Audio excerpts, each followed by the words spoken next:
my destiny to win the heavyweight championship belt again. Last time they saw me, I looked like Superman. So now you look like the Michelin Man.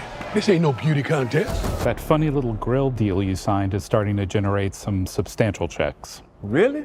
Now I'm just surprised they chose a big old fat guy like me to sell a grill to help people get lean.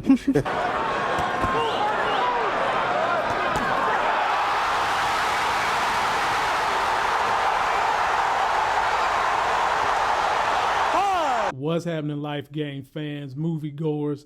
It's Lamont Tyson back in the building to give you a review of the new George Tillman film, Big George Foreman, ladies and gentlemen.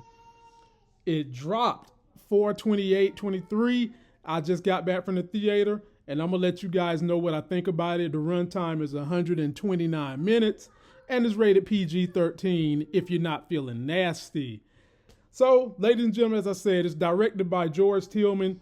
You all famously know this brother from doing Soul Food from 1997, which I liked a lot, and that wound up getting a TV series.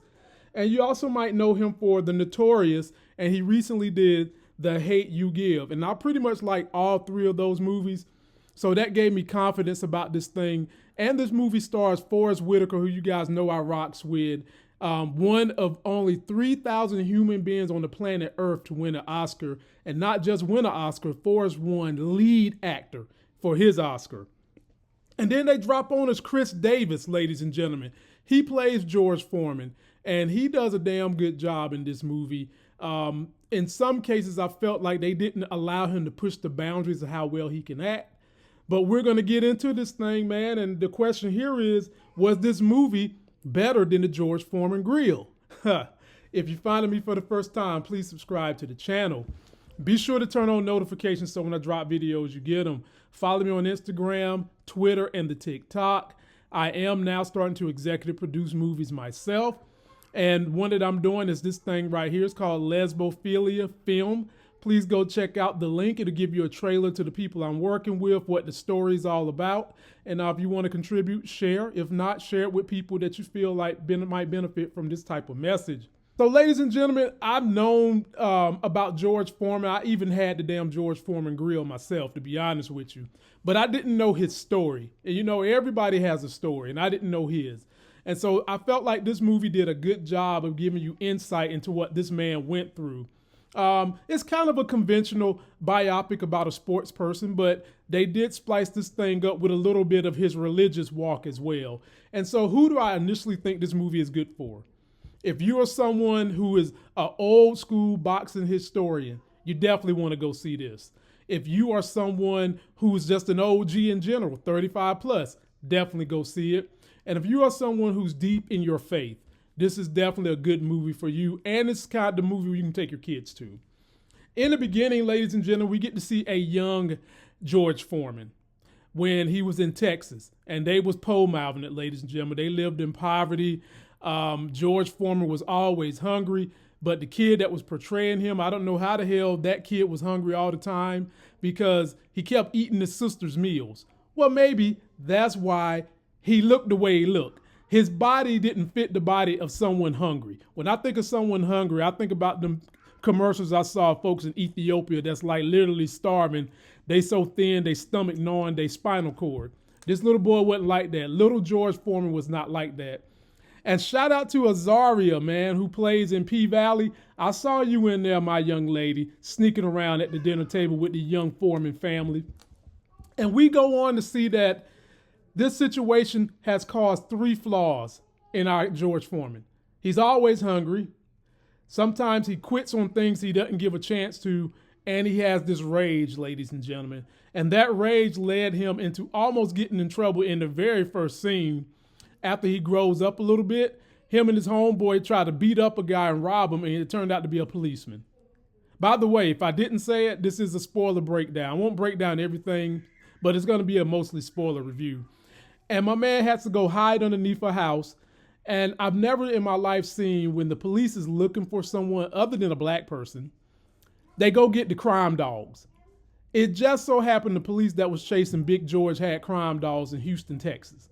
And they go looking for him, but they couldn't find him because he crawled underneath a house and enwrapped his body in poop that was dripping underneath the house. And he got it in his mouth. Ew. Ew. Now, somebody let me know that really happened, George, or was that for entertainment purposes? And he goes on to, get out of that situation, and then he joins Job Corps, because in school he wasn't feeling it. He beat up this little boy. He just couldn't get right. So he tells his mama he wants to go get into Job Corps, and she basically tells him, if you're going to do it, don't quit. So he goes. He gets in there. Mama sent him some Converses. Somebody stole them, and he beat the snot out of little white Jimmy. I mean, he beat him up. But while he was there, he met him a little buddy, ladies and gentlemen. A little buddy that he tried to ignore named Dez, white guy that had an alcoholic problem. And that's going to come into burn later on in this story. But while he's there, ladies and gentlemen, he meets Doc, who is played by Forrest Whitaker, who, ladies and gentlemen, delivers gold. When does he not do it? He did it here. And at first you're starting to think, is this thing going to get a little bit more entertaining? Well, it picks up right here when he meets Doc. Doc tells him, look, man, what we going to do about all this rage you got? I have an outlet for you. It's called boxing. And at first, George wasn't no good. And then he worked his way up all the way to winning the gold medal, ladies and gentlemen. Then he goes and gets married. And he married a hottie too. Lord have mercy. They had some beautiful women in this thing. Lord have mercy. He married him a damn hottie. And then he goes on, ladies and gentlemen, to win the damn title. Okay? He wins the title. And when he does win the title, life changed for him. And throughout this whole story, his mom is a strong woman of faith, but Big George wasn't. And even to this point, he's not. So he's done won this title, got $5 million coming in. He's got his new wife, but with men and power and money come the hoes. And George was susceptible to one of the hoes. Nowadays, we call them IG models. He fell susceptible to one of them. And when they was having a gathering at the house, the hoe train kept calling his damn phone, and the wife picked it up. She confronted him. And of course, ladies and gentlemen, they got divorced. All right. Little bit of drama. And they was blessing the food, and the mama wanted him to bless it. He wasn't really feeling the whole blessing and believing in God at that moment because he felt like he had worked for it. Okay. But there is a point of no return for him that makes him go to God, and we'll get there in a minute. So now that he's got the belt, it's Ali time. And ladies and gentlemen, make no mistake. The actor that stole the show was this brother playing Ali. So it's Ali versus Foreman and Zaire. And Ali is in there just giving the jokes to George Foreman. And the thing about George Foreman up until this point, he really didn't have any personality. He was kind of stoic and angry. That was it. And he found a way to turn that anger and rage into a positive, but he didn't really have a lot of personality. And I mean, Ali had jokes saying that my man in the ring looks like a damn mummy. He moves around like a mummy. And this is when George took his first damn loss.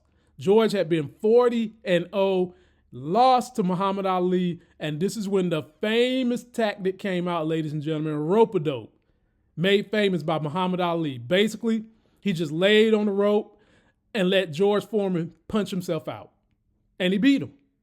And this guy that was playing Ali sound just like Denzel down Washington and was talking shit to Big George. It was funny to me.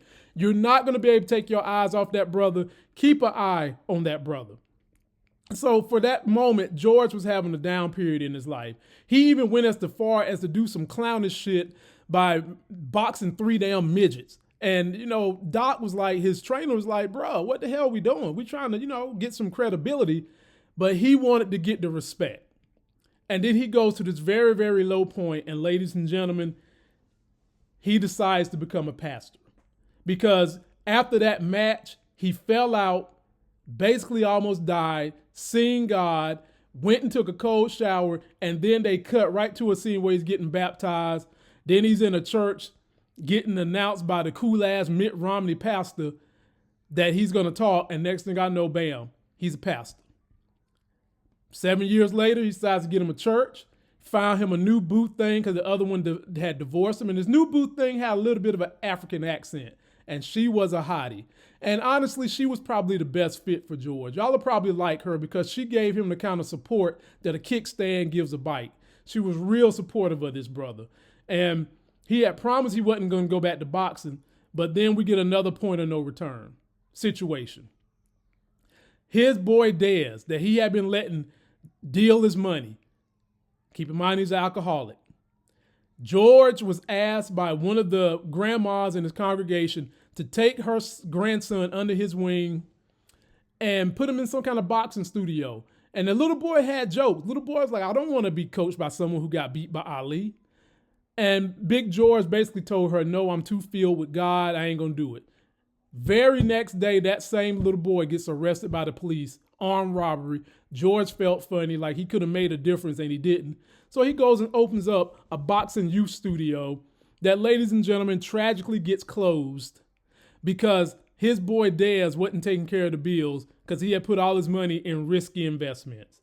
So that leads to George being dead ass broke and went back to boxing. And his wife wasn't all for it because he said he wasn't for it. But now he's saying, look, it's either God or boxing, and being a pastor don't pay the way boxing do. And that's kind of a sad story. You know, if you're religious, you're supposed to pray and God's supposed to answer your prayers. And at the end of the day, maybe the prayer that God answered was the fact that George Foreman still had a little bit of boxing in him. Because later on, ladies and gentlemen, he gets back into boxing. He goes on to have some wins, got a shot at Evander Holyfield for the title and lost, and then got another shot, ladies and gentlemen, and won. But en route to getting to that win, ladies and gentlemen, he basically broke up with Doc, his trainer, when he found God, and that hurt Doc. And so Doc was, still doing his thing, still working with other athletes. And when George needed this money, he went back to Doc. And Doc told his ass, you need to lose some weight, because at the time, George was 320 pounds, looking like the damn Michelin man. Golly. He told him to lose weight down to about 260. And that was kind of a way Doc saying, do you want it bad enough we can make it happen? Well, George did it, ladies and gentlemen. He did it. He went on to beat Michael Moore at the age of 45 years old, won the title, and gave all the glory to God. All right. That's the overall review, ladies and gentlemen. Now it's time for me to give you guys a rating. And I do my scales on 0 to 10, 10 being the best, 0 being it sucks. The acting was pretty good. I like this new cat playing George. His name is Khris Davis. I love the ladies on the show. We have 2 alumni from The Wire. I'm not going to mention who they are. You guys will pick them out. And the guy who did Muhammad Ali, he's really the show stealer in this thing. So the acting was fine. Story was conventional, but that's all you needed in this type of documentary, biopic, so to speak. You didn't need nothing too flashy. And it did keep me entertained enough that while I'm dieting, I didn't feel the need to run out and go get any damn snacks. I didn't fall asleep in the theater. Y'all know that's one of my measures of a good movie.